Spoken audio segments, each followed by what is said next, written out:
Merci à tous de suivre la chaîne qui rassemble les titres de ce jeudi soir. Boubou Cissé, Premier ministre du Mali, a été reçu ce jeudi par le président ivoirien Alassane Ouattara. Il est en visite de travail et d'amitié en Côte d'Ivoire depuis hier mercredi. L'objectif affiché est de booster les relations bilatérales entre les deux pays et plusieurs secteurs d'activité sont concernés.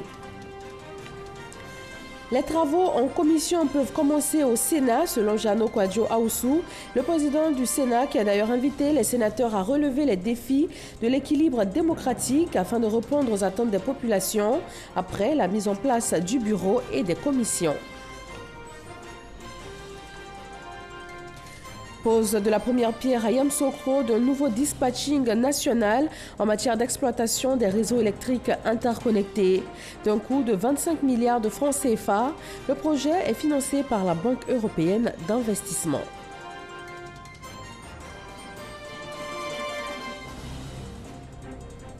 Et puis, éducation nationale, des fraudeurs ont été épinglés dans 7 villes de la Côte d'Ivoire pendant les épreuves écrites du BEPC 2019. Ils utilisaient des moyens de communication comme le téléphone portable et autres appareils connectés. Le ministère de l'Éducation nationale a apporté des précisions lors d'un point de presse. Bonsoir à tous, merci de vous informer sur RTI 1. Le Premier ministre malien est à Abidjan, la capitale économique ivoirienne, depuis hier mercredi. Boubou Cissé a été reçu aujourd'hui par le chef de l'État ivoirien.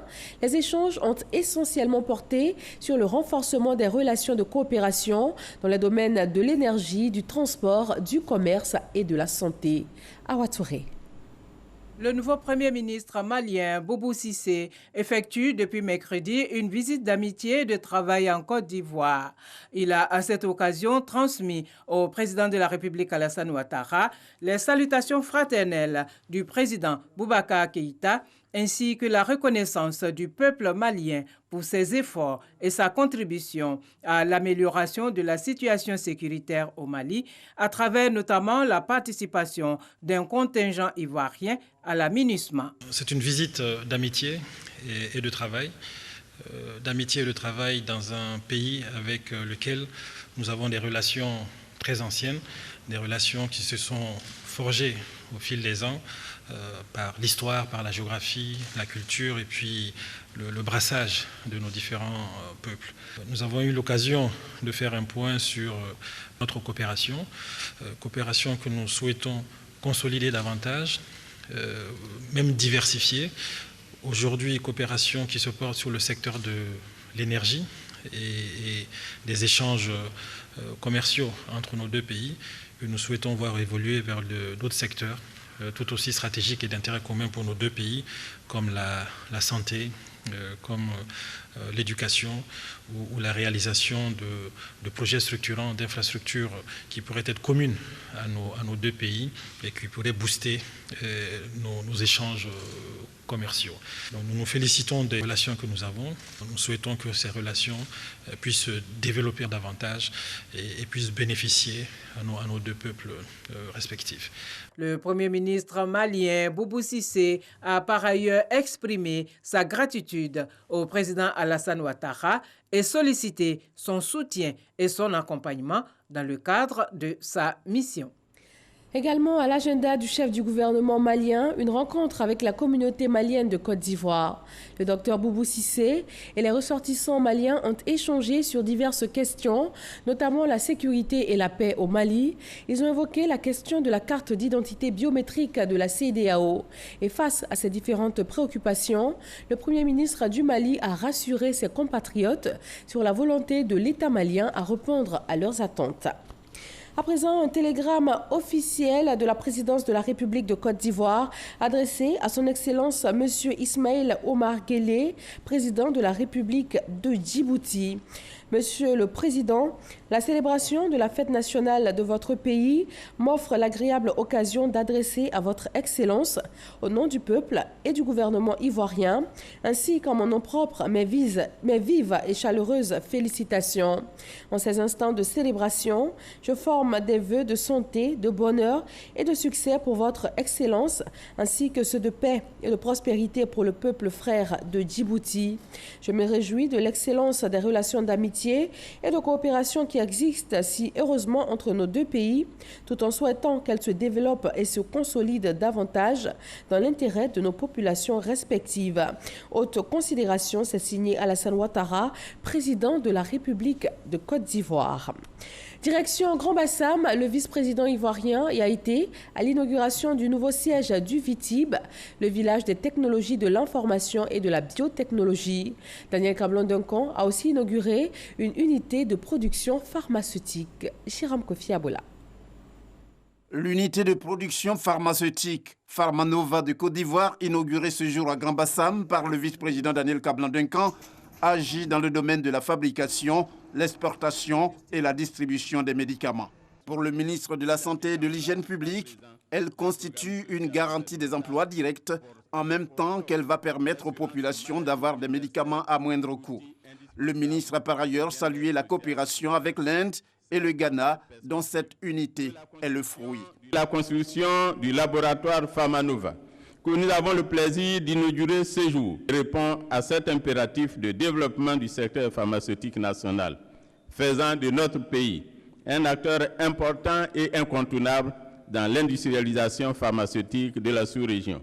Ainsi, en plus d'être le fruit d'une coopération internationale féconde entre la Côte d'Ivoire et l'Inde, en plus d'être également un outil de coopération sud-sud, puisque Pharmanova est déjà chez notre voisin, le Ghana, la réalisation de cette usine pharmaceutique est aussi un exemple concret de la volonté du président de la République de promouvoir l'industrialisation du secteur privé de notre pays. Autre structure également inaugurée, toujours à Grand Bassam ce jeudi par le vice-président, c'est le nouveau siège du VITIB, appelé l'hôtel d'entreprise TIC du parc technologique Mahatma Gandhi, structure qui se veut la vitrine technologique de l'Afrique de l'Ouest et même du continent. Le ministre de l'économie numérique et de la Poste a assuré de son engagement à tout mettre en œuvre pour l'atteinte des objectifs du VITIB, entendez le village des technologies de l'information et de la biotechnologie. La cérémonie de ce jour n'est pas la fin d'un parcours, mais plutôt le début. Il nous faudra définitivement transformer l'essai en succès durable, à savoir faire du VITIB une zone franche, capable d'attirer des entreprises nationales et internationales de renom et de créer des emplois, en particulier pour nos jeunes.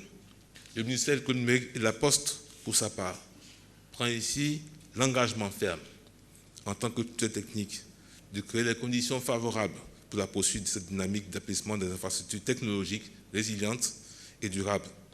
Soutenons la recherche scientifique et l'innovation afin de permettre au VITIB d'être le catalyseur, l'accélérateur de la croissance économique, la création de richesses, la création des emplois de jeunes et du bien-être des populations.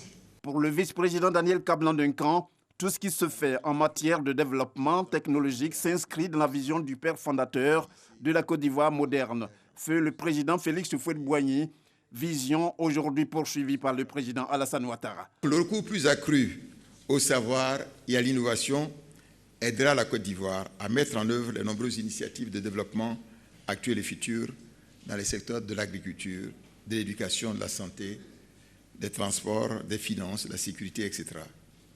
Il faut donc développer les compétences, les technologies, les capacités d'innovation dont le pays a besoin pour concrétiser son programme de transformation. Cet impératif a été bien compris et anticipé, il faut le dire déjà, depuis les années 1970, par le premier président de la Côte d'Ivoire, feu Félix Houphouët-Boigny, grand homme d'État doté d'un leadership visionnaire qui avait, vous rappelez, déclaré « L'avenir appartient à la science et à la technique ». Il avait fait donc une priorité de son action de développement par la création de nombreux instituts de recherche, par l'introduction, vous savez, de l'éducation télévisuelle, à l'école primaire déjà. C'est donc dans cette même perspective que dès 2011, le gouvernement, sur l'instruction du président de la République, son excellence M. Alassane Ouattara, a mis en œuvre d'importantes actions en vue de développer l'esprit de créativité des Ivoiriens et l'innovation technologique dans notre pays. Comme il a fait avant de quitter l'unité de production pharmaceutique, Le vice-président a effectué une visite guidée au Vitib. Il a visité un certain nombre de compartiments pour s'imprégner des activités du village des technologies de l'information et de la biotechnologie, qui s'est doté par exemple d'un accélérateur d'entreprise à fort potentiel et surtout de salles audiovisuelles. Quittant Grand Bassam pour Yamoussoukro à près de 275 km, une séance plénière du Sénat s'y est ouverte ce jeudi. Le bureau définitif de l'institution et ses commissions permanentes ont été installées. Désormais, le Sénat est opérationnel. Gabriel Zani pour le reportage. Le Sénat est opérationnel et prêt à recevoir tous les projets et propositions de loi. Ce sont les mots de Jeannot Kouadou Aoussou, le président du Sénat, à la séance plénière tenue ce jeudi à la Fondation Félix Houphouët-Boigny de Yamoussoukro. Une séance au cours de laquelle le bureau définitif et les commissions permanentes de l'institution ont été installés à la grande satisfaction des premiers sénateurs de l'histoire de la Côte d'Ivoire. Nous avons installé donc le bureau du Sénat, les commissions également. Donc nous, au niveau de la diaspora, nous allons travailler pour apporter donc notre pied à l'édifice, à la démocratie en Côte d'Ivoire. C'est un défi, cela va nous permettre de travailler davantage, de travailler beaucoup plus qu'avant. Notre rôle, c'est être en contact avec les collectivités territoriales et l'interprète du Sénat auprès de cette communauté rurale. Sur cette photo de famille, les membres du bureau définitif avec à sa tête Jeannot Kouadou Aoussou, le président du Sénat. Composé de 6 vice-présidents, 2 questeurs et de 8 secrétaires pour un total de 17 membres, ce bureau définitif est l'organe de direction du Sénat reparti de façon proportionnelle entre les 2 groupes parlementaires que compte l'institution, en l'occurrence le RHDP et le PDCI-RDA. Ce que nous voulons, nous, c'est contribuer à faire avancer le Sénat dans un esprit constructif, dans un esprit de fraternité, de camaraderie, comme dirait l'autre, et d'amitié. Parce que la Côte d'Ivoire en a besoin aujourd'hui. Le Sénat est une institution importante pour le pays. Nous allons l'étudier à faire, de sorte que le pays puisse avoir tous les atouts pour avancer. Travailler de façon consensuelle avec les 2 groupes parlementaires. En même temps que les membres du bureau définitif, dont le mandat d'1 an est renouvelable selon le règlement du Sénat, ont été désignés, ceux des commissions permanentes. Ces membres sont repartis entre 6 commissions. Ce sont les commissions des affaires générales et institutionnelles, sociales, culturelles, économiques et financières et enfin sécuritaires. Pour le président du Sénat, les conditions de la navette parlementaire sont donc remplies. J'invite chacun de vous à tenir compte de cette nouvelle réalité afin de prendre les dispositions pour assurer votre présence effective aux travaux qui nous attendent, aussi bien en commission qu'en séance plénière, en vertu de l'obligation d'assister qui pèse sur chaque parlementaire. C'est le premier Sénat de Côte d'Ivoire. Je souhaite vivement que nous tous, nous partageons cette vision de dire on a un pays qui a connu 10 ans de blessures. Nous sommes en train de le construire. Chacun doit apporter son petit pansement pour guérir cette mère patrie, pour qu'elle soit belle, qu'elle aille à tous les grands rendez-vous de l'histoire de l'humanité. La prise en compte des couleurs politiques et des organisations de la société civile composant le Sénat a été déterminante dans la composition du bureau définitif et des commissions permanentes. Ce défi d'équilibre démocratique ne s'impose pas seulement pour le fonctionnement du Sénat. Il est aussi pour le travail de votation des lois et de contrôle de l'action gouvernementale dévolu aux 99 sénateurs, selon le président du Sénat. La première chambre du Parlement a, elle, examiné et adopté 8 projets de loi en plénière hier mercredi. Il s'agit entre autres de la loi relative au mariage, aux successions, à la minorité et à la filiation et du projet de loi instituant la carte nationale d'identité biométrique. Moussa Konaté. Le projet de loi instituant la carte nationale d'identité biométrique vient d'être adopté en plénière par les députés. Bientôt, tout citoyen ivoirien devra être détenteur d'une carte à puce électronique sécurisée et à multi-usage contenant des informations biographiques et des données biométriques. La confection des cartes nationales d'identité biométrique est prévue démarrer en octobre prochain. L'opération ne sera pas gratuite. Le droit des thèmes a toujours prévalu en Côte d'Ivoire. On a toujours payé les cartes, sauf lorsqu'il y a eu la sortie de crise, c'est seulement à cette période, mais on a toujours payé un droit de thème. Et nous avions expliqué à l'émissaire du gouvernement aussi en son temps, voilà, de voir comment on pouvait, pour vraiment soulager aussi nos populations par rapport à la diminution du coût. Cette séance plénière a aussi enregistré l'adoption du projet de loi relatif à l'élection des sénateurs, du projet de loi portant code pénal et d'autres projets liés aux droits des personnes et de la famille, à savoir les projets de loi relatifs aux successions, au mariage, à la minorité et à la filiation. Vous savez, il y avait tellement de conflits dans nos histoires de gestion de famille, surtout en se référant aux lois de la tradition et tout ça, et le modernisme que nous sommes en train de faire.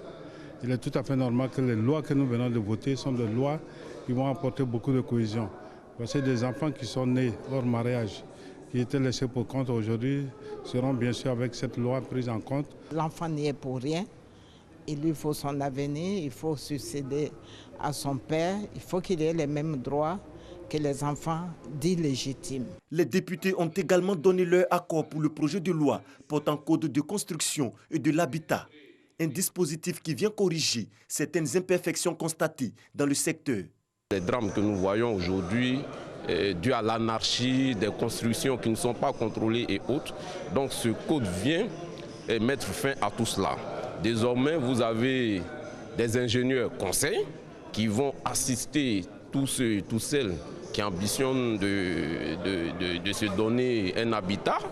Et également, il y a un rôle renforcé des architectes également, mais leur responsabilité sera engagée en cas de défaillance parce qu'ils sont au cœur du dispositif en matière de construction et d'habitat. Et désormais, il y aura une tolérance zéro en ce qui concerne des constructions sans au préalable de permis de construire. Au total, 8 projets de loi ont été soumis à analyse à cette séance plénière avec la participation de 205 députés. Le Premier ministre ivoirien s'est rendu ce jeudi à Yamoussoukro, à Djébonois et à Boaké. Il a procédé à la mise sous tension de plusieurs localités. Amadou Gon Coulibaly a aussi posé la première pierre du prochain dispatching de la capitale politique ivoirienne Yamoussoukro, qui devrait améliorer la qualité de l'électricité dans le pays. Alexis Ouedraogo. Un jeudi dans le grand centre ivoirien. Première escale, la capitale politique Yamoussoukro. Amadou Gon Coulibaly vient poser la première pierre du dispatching de la ville. L'ouvrage va moderniser l'ensemble du réseau électrique, mais surtout améliorer le service de l'électricité aux populations. Dans notre pays, nous avons à la date d'aujourd'hui un seul dispatching. Et ce deuxième dispatching aura donc le mérite d'améliorer la sécurité au niveau de l'exploitation du réseau électrique de notre pays. Ça va également donc améliorer la qualité du service de fourniture de l'électricité à nos populations. D'une enveloppe globale de 25 milliards de francs CFA, le projet bâti sur près d'1 hectare bénéficie de l'appui financier de l'Union européenne et de la Banque européenne de financement. La BEI, en tant que la banque de l'Union européenne, nous sommes très fiers d'accompagner Côte d'Ivoire Énergie dans son programme d'investissement et modernisation. Et en fait, notre soutien, notre accompagnement dans ce programme, c'est dans le secteur d'énergie, notre plus grand projet dans l'Afrique de l'Ouest. Cap sur le Béquet, ici, dans ces réjouissances, accueille le chef du gouvernement. Les populations reconnaissantes de la mise sous tension de leur localité. Avant, on n'avait pas de lumière. Dans les portables pour charger, en tout cas, on partait dans les villages voisins. On utilisait les lampes tempêtes. Après, c'était autour des lampes électriques. Et il fallait mettre des piles. Et à des moments aussi, les villageois dormaient dans la sûreté. Mais aujourd'hui, je pense qu'avec l'avènement de l'électricité, chacun peut envoyer une lumière chez lui à la maison, de sorte à pouvoir dormir tranquillement, parce qu'on pouvait avoir des reptiles dans les maisons. Aujourd'hui, le village est éclairé, tout le monde est tranquille. Fini les contraintes de location des groupes électrogènes pour nos activités. Fini les difficultés des écoliers à étudier à la lumière des lampes tempêtes. Vous venez de hisser notre village au rang des villages modernes. Ressource capitale pour le développement des localités, l'énergie vient puissamment améliorer les conditions de vie des populations. Le gouvernement s'est donc engagé à la porter au plus près de celles-ci. L'objectif du gouvernement est de poser des actes concrets qui ont un impact positif et significatif sur les conditions de vie des populations. Aussi, Aodi a été choisi comme symbole pour les 13 localités du département de Bouaké qui ont été mises en service entre le mois de janvier et le mois de mai de l'année 2019.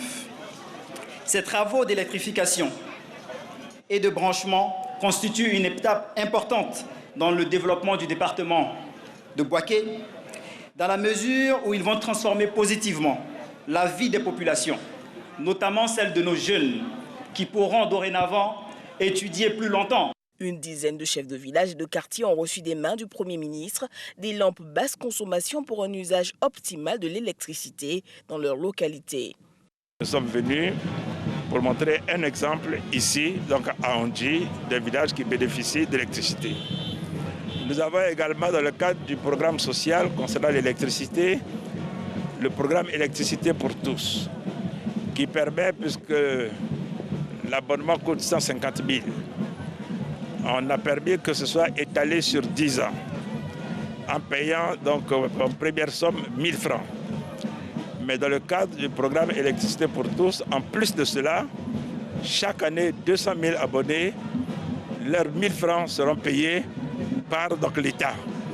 Et dans le cas d'espèces, dans ce village, ce sera le cas et le chef de village vient donc de bénéficier de ces 1 000 premiers francs pris en charge par l'État. Donc, il a aujourd'hui de l'électricité sans avoir payé quoi que ce soit.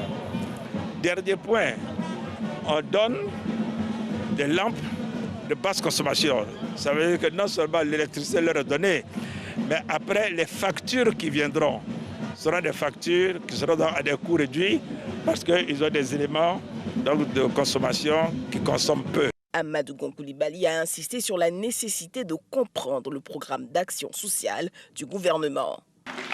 Population du Béquet, population de Bouaké et au-delà, puisque ces cérémonies, je vous l'ai indiqué, seront effectuées sur toute l'étendue du territoire, population de Côte d'Ivoire. Nous sommes déterminés à vous servir avec le président de la République, son Excellence Alassane Ouattara. Dernière étape, Oufouéville. Ici aussi, la lumière a jailli ce jeudi. Bien heureuse, les populations s'endormiront ce soir. Le Premier ministre a lancé depuis la région de Gbeke un appel aux rois et chefs traditionnels. Il les a appelés à être des vecteurs d'unité et de réconciliation. Chers chefs traditionnels, chefs de communauté, ce n'est pas pour rien que le président de la République a décidé de la création d'une chambre des rois et chefs traditionnels et qu'il en a fait une institution de la République. Il a valorisé vos fonctions. Il a valorisé vos attributs. En retour, vous devez l'accompagner pour pacifier définitivement la Côte d'Ivoire. Vous devez parler aux enfants de Côte d'Ivoire pour leur dire que c'est dans la paix, dans le rassemblement et dans la concorde que nous allons relever tous les défis qui se présentent à nous. Notre pays, la Côte d'Ivoire, est sur la bonne voie. Le monde entier l'atteste et notre vécu quotidien l'atteste. Il ne nous appartient donc pas de mettre tout cela donc en cause. Chers chefs traditionnels, je vous confie cette tâche au nom du président de la République. Après 4 années en terre ivoirienne, le directeur des opérations de la Banque mondiale, Pierre Laporte, est en fin de mission. Il a travaillé pendant ces années à l'embellie des relations entre la Côte d'Ivoire et l'institution financière internationale. Un dîner d'adieu a été offert en son honneur à Boulaye Koné. Pierre Laporte quitte la Côte d'Ivoire avec les honneurs et c'est avec beaucoup d'émotion qu'il a remercié le Premier ministre Amadou Gon Coulibaly et l'ensemble des membres du gouvernement. Il a été fait commandeur de l'Ordre national de Côte d'Ivoire. Si cela ne dépendait que de moi, je serais resté plus longtemps encore dans votre pays. Comment pourrait-on quitter ce si beau pays avec un peuple si chaleureux, plein de ressources et un avenir si prometteur? Sans regret. Je pars de la Côte d'Ivoire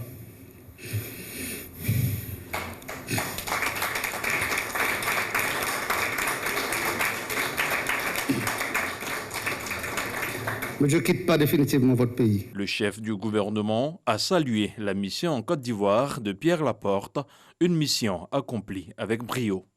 Vous êtes sûrement de ceux qui ont cru aux potentialités de notre pays. Ainsi, à ce jour, le portefeuille projet de la Banque mondiale en Côte d'Ivoire comprend 28 opérations contre 18 en 2015. Notre accès aux ressources IDA a atteint plus de 2,6 milliards de dollars US en juin 2019, contre seulement 657 millions de dollars US en 2015, soit une hausse spectaculaire de 400%. Ça s'applaudit. Le Premier ministre, qui souhaite la poursuite des relations dynamiques entre la Banque mondiale et la Côte d'Ivoire, a dit pouvoir compter sur les conseils avisés de Pierre Laporte, affectés au Ghana, notamment dans la mise en œuvre du partenariat stratégique sur le cacao. La Banque africaine de développement a produit un rapport sur le secteur privé et le financement des PME en Côte d'Ivoire.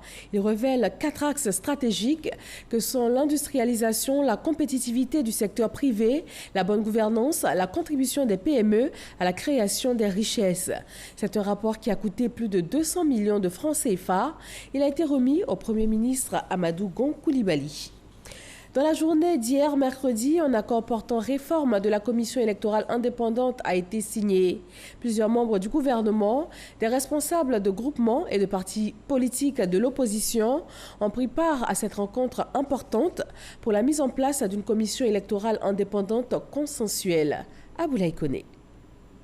Le gouvernement, la société civile et les partis de l'opposition ont signé mercredi le rapport final du dialogue politique sur la réforme de la commission électorale indépendante.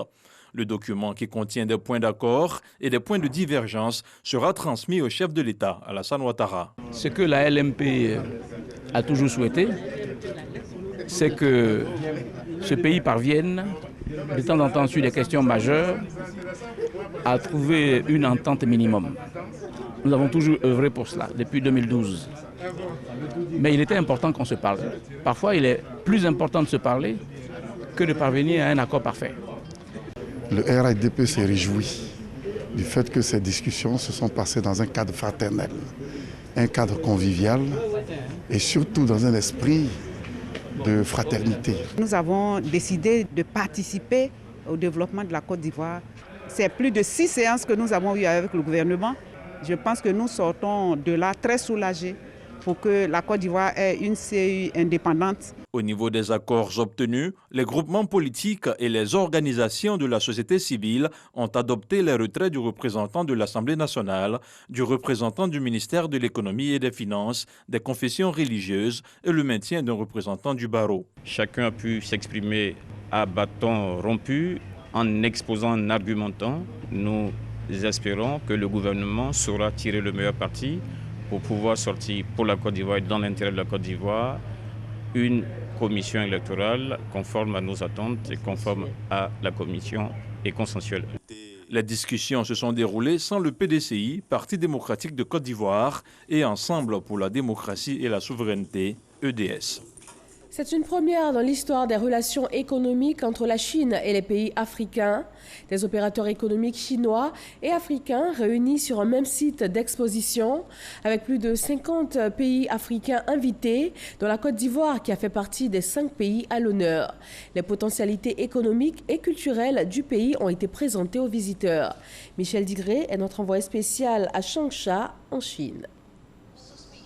La Côte d'Ivoire a l'honneur à la première exposition économique et commerciale sino-africaine.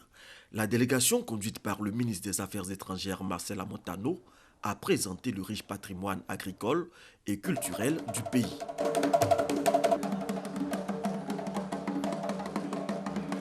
Je suis vraiment ravie de voir que la Côte d'Ivoire a un stand vraiment très beau et aussi avec beaucoup de vendeurs et beaucoup de gens qui viennent présenter leurs produits. La Chine est en train de venir avec de grandes choses pour l'Afrique. Alors il nous appartient, nous Ivoiriens, de pouvoir nous tailler une belle part en se mettant immédiatement en contact avec eux pour matérialiser ce qu'ils viennent de dire ce matin. Les investisseurs chinois veulent construire une industrie qui permettra de relever la chaîne de valeur de notre cacao, c'est-à-dire quitter l'étape brute pour faire carrément du chocolat. Et c'est à ce niveau-là que nos producteurs bénéficieront un peu plus. Le ministre du Commerce, Souleymane Diarra Souba, donne les enjeux de la présence de la Côte d'Ivoire à cette foire. Le marché chinois, c'est plus de 1,3 milliard de consommateurs. Donc je pense que c'est un marché que la Côte d'Ivoire doit conquérir à travers notamment ses principaux produits, notamment le cacao et l'anacarde, et puis certainement avec les autres produits. Mais ce que nous souhaitons, c'est vrai qu'il y a cette possibilité d'exporter directement des produits bruts, mais c'est de pouvoir avoir à exporter des produits transformés, des produits à valeur ajoutée. En marge de cette exposition, plusieurs protocoles d'accord ont été signés entre la Côte d'Ivoire et la Chine pour la réalisation d'importants projets, dont la zone industrielle de PK24. Abidjan abrite la 37e Assemblée générale ordinaire de la Conférence interafricaine des compagnies d'assurance et de réassurance. Occasion pour les actionnaires d'approuver les comptes de l'exercice 2018 et les perspectives 2019. Les résultats de l'assureur des sociétés d'assurance sont positifs. La précision de Jean-Jacques Kwame. Avec un chiffre d'affaires de 53,536 milliards de francs CFA en 2018 contre 46,337 en 2017, soit une hausse d'environ 15%, la conférence interafricaine des compagnies d'assurance et de réassurance SICARE se porte bien, selon sa présidente du conseil d'administration. Mais au-delà des résultats encourageants, la SICARE, dans un environnement fortement concurrentiel, doit trouver des solutions aux problèmes des assurés en cas de catastrophes naturelles et inondations. Dans nos régions ici, ces risques ne sont pas couverts. Bien entendu, souvent pour la couverture de ces risques, il faut l'intervention de l'État. Mais je pense que des dispositions peuvent être prises pour que, en cas d'inondation, en cas de calamité, il y ait donc une indemnisation. Il y a des réflexions qui sont en cours au niveau régional pour ces genres de risques. À cela, il faut ajouter la contribution au financement du développement économique des États membres de la compagnie. La mise en œuvre de son plan stratégique de développement 2009-2020 lui permettra de se rapprocher des cédantes de l'Afrique du Nord et de l'Afrique de l'Est. En application de ce plan, l'Assemblée générale des États membres a décidé en octobre 2017 d'augmenter le capital social de la SICARE de 30 à 50 milliards de francs CFA. Créé en 1981 par les 12 États membres de la zone non-franc, l'assureur des sociétés d'assurance compte 59 compagnies d'assurance et réassurance et 2 institutions financières à ce jour. Éducation nationale, des cas de fraude ont été découverts lors de la composition au BEPC session 2019. Une fraude favorisée par l'usage des téléphones portables et autres supports numériques. 7 localités du pays sont concernées. Grâce Kando. Des missions de supervision à l'examen du brevet d'études du premier cycle BEPC session 2019 ont permis d'appréhender des fraudeurs tant au niveau des candidats que des enseignants dans 7 villes. C'est le cas à Bengourou, à Gagnoa, à Divo, à Guitry, à Boiflé, à Bonon, à Zenoula, où des enseignants ont transmis à certains candidats, au moyen de leur téléphone portable, des corrigés des épreuves. À Bengourou, il s'agit de 7 enseignants dont 6 ont été appréhendés. 4 ont été jugés et condamnés à une peine d'emprisonnement ferme de 12 mois avec une amende de 300 000 francs CFA à payer solidairement. 2 ont été relaxés pour délits non constitués. Quant à la candidate au centre de cette opération de fraude, elle a été condamnée à 6 mois de prison ferme assortie d'une amende de 30 000 francs CFA. À Divo et à Guitry, 4 enseignants ont été identifiés grâce au téléphone portable des candidats destinataires des corrigés des épreuves qu'ils ont transmis. À Gagnoa et à Bonon, des procédures pénales ont aussi été engagées. À Gagnoa, le téléphone saisi sur l'un des candidats a révélé l'existence de 3 réseaux de fraudeurs avec lesquels il a des liens. Ce candidat arrêté puis relaxé par la police fait l'objet d'une plainte régulièrement déposée auprès de monsieur le procureur de la République près le tribunal de première instance de Gagnoa. À Bono, 2 surveillants ont été pris par une équipe de supervision de l'inspection générale au moment où ils se partageaient de l'argent soutiré à des candidats. Ils ont reconnu les faits et ont consigné leurs aveux dans leur déposition. Le ministère de l'Éducation nationale, de l'enseignement technique et de la formation professionnelle reste déterminé à lutter contre la fraude. Pour les examens à venir, un dispositif plus renforcé sera mis en place pour la crédibilité des sessions. Le ministère des Mines et de la Géologie ouvre une campagne d'attribution de bourses au titre de l'année 2019. Le budget alloué au comité de gestion du fonds de formation minière est de 350 millions de nos francs. Il est essentiellement question d'accroître l'employabilité des jeunes, et cela dans le secteur pour une administration plus performante. Marine Cogna. Pour cette année 2019, 343,8 millions de francs CFA sont attribués au Fonds de formation minière pour le développement et l'optimisation des ressources humaines du secteur minier. Une hausse comparée aux années précédentes, durant lesquelles 165,5 millions de francs CFA étaient affectés au fonds de 2016 à 2018.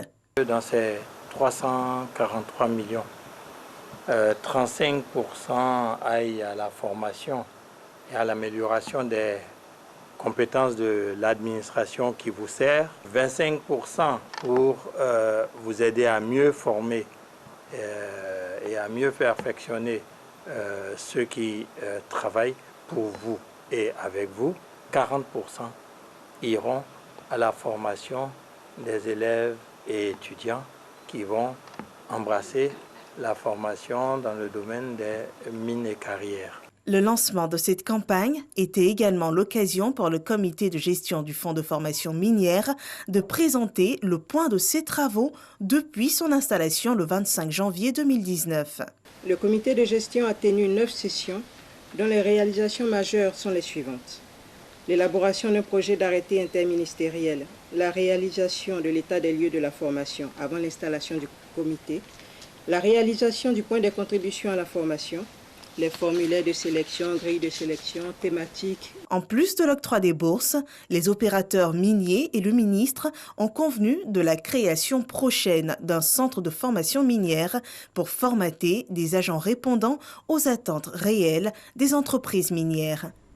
Formation également dans le domaine de la justice. Le Conseil national des droits de l'homme lance la 2e session de formation sur le droit international de l'homme. L'objectif est d'inculquer aux auditeurs les notions de base en matière de droits fondamentaux et les mécanismes universels africains de promotion et de protection des droits de l'homme. Christelle Dja, Jean-Marc Djadji et Isaïo. L'ignorance des droits de l'homme ne peut plus être une excuse. Cette citation, le Conseil national des droits de l'homme de Côte d'Ivoire, CNDACI, veut en faire son combat. Durant 5 mois, 103 auditeurs ont été formés sur les notions de bonne gouvernance, de démocratie et sur les questions migratoires. Une formation sanctionnée d'un certificat de réussite. Ce qui m'a motivé, c'est l'envie de faire la promotion des droits de l'homme, faire connaître les droits de l'homme. Pour cela, il fallait que moi-même je sois bien formé pour pouvoir dispenser cette formation-là à d'autres personnes. Ce qui m'a motivé à participer à cette formation, c'est d'abord le fait que je sois enseignante en éducation aux droits de l'homme et à la citoyenneté. Donc c'est un domaine qui cadre bien évidemment avec la formation reçue ici. J'ai acquis des connaissances qui vont certainement m'aider dans mon métier d'enseignante, mais également qui vont me permettre d'assumer efficacement ce titre de défenseur des droits de l'homme ici en Côte d'Ivoire. Le Conseil national des droits de l'homme de Côte d'Ivoire, à travers son université, s'engage à renforcer les connaissances et outiller les auditeurs dans le cadre de l'amélioration de la situation des droits de l'homme dans les pays. Je souhaite que cette session permette de consolider davantage vos connaissances grâce aux outils que vous allez acquérir à l'UDDH. Les enseignements que vous en tirerez devraient vous être utiles dans votre travail au quotidien et je souhaite que vous puissiez les appliquer dans l'exercice de vos fonctions. Créée en février 2018, l'Université des droits de l'homme est une initiative du CNDACI. La seconde session de formation du cycle 2, qui a débuté en juin, s'achèvera en novembre 2019. Et on ouvre le chapitre politique dans l'ouest de la Côte d'Ivoire. Les populations du Guémon se félicitent des actions de développement initiées par le gouvernement ivoirien. Ahmed Traoré et Rigoré. Journée festive pour les différentes délégations composées des 4 départements du Guémon. L'événement a lieu dans le village de Da, dans la région du Guémon. Les populations de ces 4 départements sont allées témoigner leur reconnaissance et renouveler leur confiance aux acteurs de la victoire de Seredo, Célestin à la présidence du Conseil régional du Guémon. Cette cérémonie a été l'occasion pour le président du Conseil régional du Guémon de réaffirmer sa fidélité au RHDP. Selon lui, ce parti apporte le développement rapide de la Côte d'Ivoire. Quand l'électrification, les bitumes, les châteaux de voie ailleurs, le Guémon est toujours en reste. Il faut laisser le Guémon tranquille parce que le Guémon a trop souffert. C'est parce que j'aime le Guémon que je suis allé au développement. J'ai dit solennellement au Premier ministre Gon Coulibaly, le premier interlocuteur du RHDP dans le Guémon, c'est Dr Seredo Célestin. Le chef de la tribu Gué était présent, entouré des chefs de village du canton Zayon. Il a rendu un hommage mérité à certaines personnalités de la Côte d'Ivoire, dont le Premier ministre Amadou Gon Coulibaly. Selon lui, le Premier ministre soutient la région du Guémon et ce soutien va booster rapidement cette région. Pour terminer, en Tunisie, le président Béji Caïd Essebsi a été victime d'un malaise ce jeudi. L'homme âgé de 92 ans a été transféré à l'hôpital militaire de Tunis. Dans le même temps, 2 attentats suicides viennent de frapper la capitale, tuant un policier et faisant au moins 8 blessés.